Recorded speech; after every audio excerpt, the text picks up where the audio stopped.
Three, two, one. Olá pessoal, tudo bem? Eu tirei uns diazinhos de folga aqui, discretamente, como vocês podem ver, e eu decidi que eu vou fazer alguns conteúdos aqui e discutir um pouquinho sobre os QBs que estão gerando uma certa polêmica aí na NFL, tá bom? Vamos começar com Derek Carr. Sim, Derek Carr, o irmão do David Carr, que jogou há alguns anos ali nos Raiders.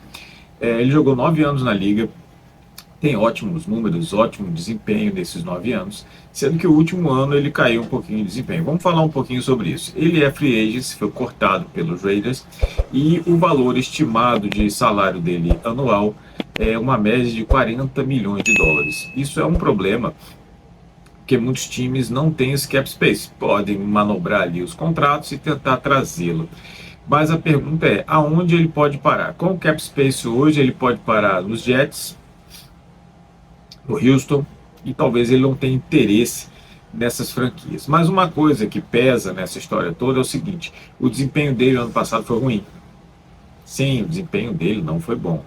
E o pior disso tudo, quando você tem duas pessoas, digamos assim, importantes no esquema tático do time, o QB e o técnico, e eles entram em conflito, eles se separam, a dúvida fica de quem estava certo naquele momento. Se o técnico estava correto e o esquema não estava bom, ou o QB estava correto.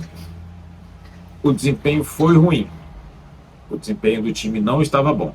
E aí eles simplesmente separaram. O Derek Carr saiu, foi para o banco, o Jason Steedman começou a melhorar. Aí você pode falar, mas o McDaniels é super valorizado, ele já tentou ser técnico, deu certo, ele é coordenador ofensivo. Tudo bem, é um argumento. Mas aí qual é a face desse argumento? É que quando o QB que ele teve conflito saiu, ou seja, aquele divórcio entre o QB e o head coach aconteceu, o substituto dele, que é um substituto da 4ª rodada, que ninguém dava nada por ele, jogou melhor do que o Derek Carr. É isso mesmo. Então, ele rodou o sistema do Josh McDaniels melhor do que o Derek Carr. Ou seja, o cara 4 Pro Bowls, não sei quantos Pro Bowls, que não sei o que, blá, blá, blá. Um cara bastante sólido, saiu e o reserva dele rodou melhor.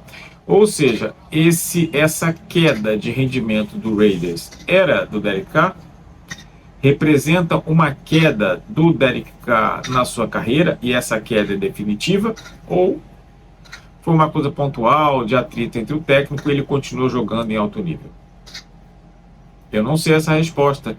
Você provavelmente não sabe essa resposta. Cada um vai dizendo a sua parte.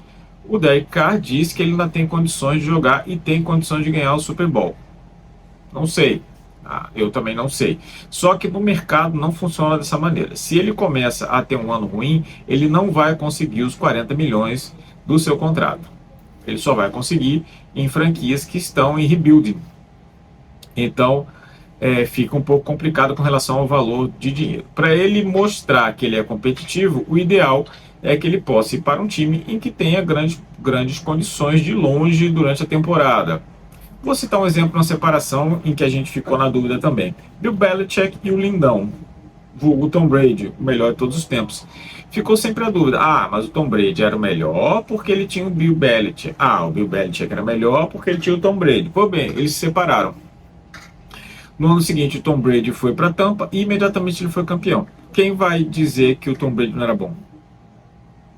E o Patriots ali capengando.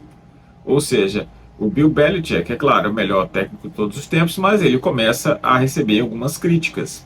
A mesma coisa vai acontecer com o Derek Carr. Será que ele realmente é assim tão bom como ele estava? Não sei. Será que ele é hipervalorizado? Não sei. Eu não sei e você não sabe, e com certeza o general manager não sabe. Então, qual é a minha dica para o Derek Carr, que não vai chegar, até porque eu estou falando em português, não tem essa arrogância de achar que vai chegar até ele. Mas a minha sugestão é que ele assinasse um contrato com um time já montado, um contrato de um ano num valor baixo. E ele mostra o valor dele. E ele mostrando o valor dele, ele mostra que ele continua jogando em alto nível. É o que ele pode fazer.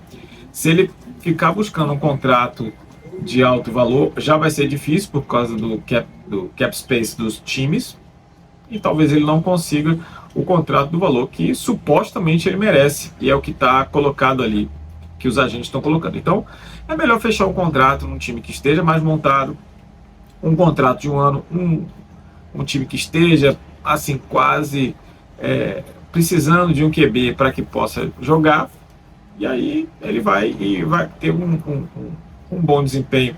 Por exemplo, os Saints precisariam dele, mas o cap space daria um problema. Ele poderia fechar um contrato de cap space baixo, de salário baixo de um ano, e pode jogar lá e provar o valor dele, depois ele pega o valor que ele quiser. São Francisco está com problema também, ele poderia jogar ali. O Giants, então ele pode oferecer esse contrato de um ano baixo e provar que ele tem valor. Tá bom? Até mais, gente. Um abraço a todos.